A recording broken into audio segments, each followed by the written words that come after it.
Bonjour tout le monde. Alors voilà, aujourd'hui le père François Hollande vient de mettre votre tête à prix pour 5 millions de dollars parce que ce qui s'est passé, c'est qu'il y a 4 otages français qui ont été libérés pour le prix de 20 millions de dollars. Donc en fait, si vous êtes touriste, expatrié ou autre, il faut savoir qu'à partir de maintenant, votre valeur sur le marché de l'otage va augmenter. Ce qu'il faut savoir, c'est que dans les pays, dans toutes ces histoires de prise d'otages, qui se passent dans des pays ou dans des zones instables et d'autres régions des fois moins instables où le touriste ou le coopérant ou l'expatrié ne va pas soupçonner qu'il va être kidnappé. En fait, il y a une sorte de marché, c'est-à-dire que souvent les prises d'otages elles-mêmes sont le fait de d'un groupe, des groupes de jeunes, comme on dit, qui n'ont rien de spécialement terroriste. Souvent, ce sont juste des gens qui profitent de l'occasion pour monter une petite affaire, parce qu'ils savent qu'il y a quelque part un touriste, ou ils savent qu'il y a quelque part un journaliste, ou un coopérant, ou autre, qui prend un peu de risque, qui a l'air un peu isolé. Donc, ils vont le kidnapper. C'est tout ce qu'ils font. Eux, ils n'ont ni le cœur de le tuer, ni on va dire, les épaules pour négocier après et faire affaire avec des gouvernements et tout ça. Mais par contre, ce qu'ils font, c'est qu'ils le kidnappent, d'accord. Et à partir de là, ils le revendent. Ils le revendent à des gens qui vont, eux, pouvoir réellement le monnayer à son gouvernement.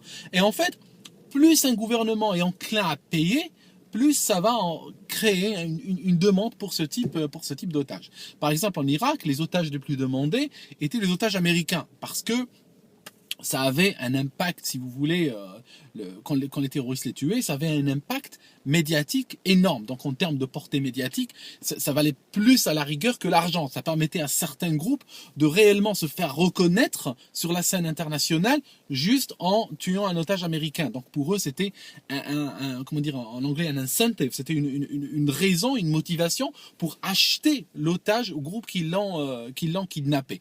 Et après, bien sûr, il l'achetait avec quoi? Il l'achetait avec l'argent qu'ils avaient reçu le plus souvent des Occidentaux. Donc c'est en fait juste l'argent qu'ils retournaient pour, on va dire, dorer leur blason. Ça, c'était le point numéro 1. Donc ça c'est un désastre en termes de sécurité. Le point numéro 2, juste comme ça au passage, là il a sauvé, il vient de payer 4 Français pour 20 millions de dollars, alors qu'en fait, juste sur les dernières semaines, combien de personnes ont été tuées en France pour un regard, pour des cigarettes, pour des motifs futiles, sans qu'on voit un investissement sérieux qui est fait politiquement, qui est fait au niveau des forces de police ou de justice ou autre pour essayer d'éviter ça dans le futur. Donc en fait, si on valorisait la tête de chaque Français à 5 millions de dollars lorsqu'il est à l'étranger, pourquoi la tête d'un Français ne vaut même pas 5 euros quand il est dans son propre pays? Donc ça, c'est vrai que c'est une question qui reste ouverte, mais bon, ce régime-là n'est pas à une contradiction près. Deuxième point encore.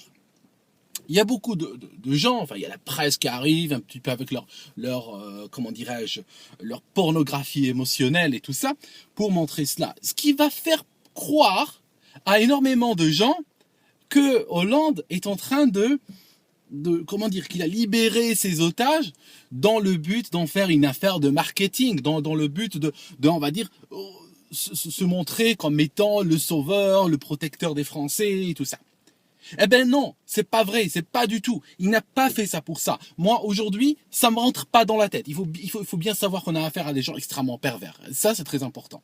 C'est extrêmement pervers. L'image qu'il veut vous donner, c'est l'image qu'il est en train de faire ça, il les a sauvés pour redorer sa réputation. Mais en fait, c'est pas vrai. Il n'a pas fait ça pour ça. Il l'a fait pour sauver les islamistes. Parce que il faut savoir que Hollande, le lèche-babouche des Saoudiens, soutient le terrorisme islamiste partout dans le monde, en particulier en Syrie par exemple. Alors, le truc qu'il n'a pas envie aujourd'hui, surtout pour pouvoir s'impliquer en Syrie dès que possible, dès qu'il y a quelque chose, dès qu'il y a une false flag qu'on va attribuer à Bachar al-Assad par exemple, il serait content de pouvoir capitaliser dessus, l'utiliser comme levier pour intervenir en Syrie. Mais attention, le problème qu'il a aujourd'hui, c'est que les islamistes, ces crétins d'islamistes qui cherchent à soutenir par toutes ses forces, mais ils sont trop cons pour être aidés, en fait, il a peur d'une chose, il a peur qu'ils égorgent les 4 Français puis qu'ils les foutent en ligne, qu'ils foutent la vidéo en ligne. Et à ce moment-là, il aura vraiment du mal à soutenir les régimes islamistes comme les Saoudiens le lui demandent. Il aura vraiment du mal par rapport à son opinion. Il devra vraiment pendant 1 an ou 2 se caser et ne pas parler d'islamistes. Donc qu'est-ce qu'il fait? Il va faire d'une pierre deux coups.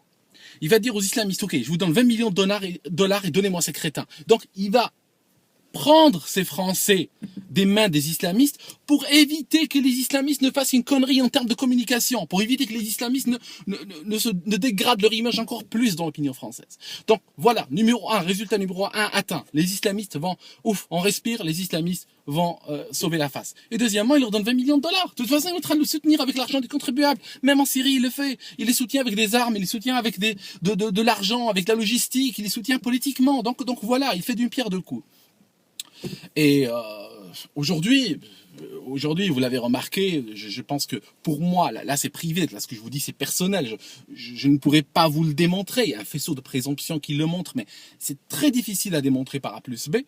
Moi je pense qu'aujourd'hui l'islamiste en chef c'est Obama. Moi je pense qu'Obama est un islamiste, je pense que c'est un musulman islamiste de tendance wahhabite.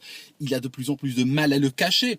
Aujourd'hui ce qui se passe c'est que avec l'arrivée d'Obama on assiste à une situation complètement ahurissante où des groupes chrétiens aux États-Unis et ailleurs sont persécutés, sont classés sur des listes terroristes et tout ça, alors qu'en même temps, des islamistes reviennent en odeur de sainteté, sont financés, sont supportés, aidés et sont retirés des listes des organisations terroristes.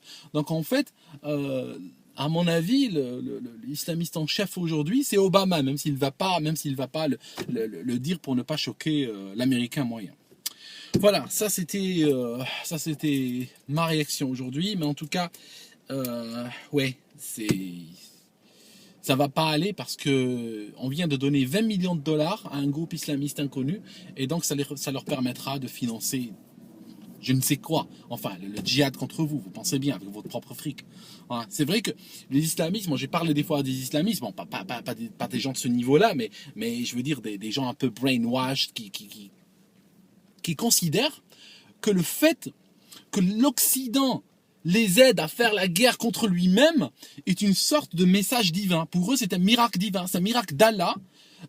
Allah leur prouve qu'ils sont sur la juste voie en prenant leur propre ennemi et en le mettant à leur service. Donc vous comprenez que pour un esprit simple, c'est alléluia, quoi. C'est un miracle. C'est un miracle. Ça recrute dans les foyers à vitesse grand V avec des anecdotes pareilles. Voilà. Ça fait presque concurrence aux anecdotes de ces poissons qu'on sort de l'eau et puis il y a le nom d'Allah écrit dessus, quoi. Ça arrive juste en deuxième position après ce genre d'histoire de crétin.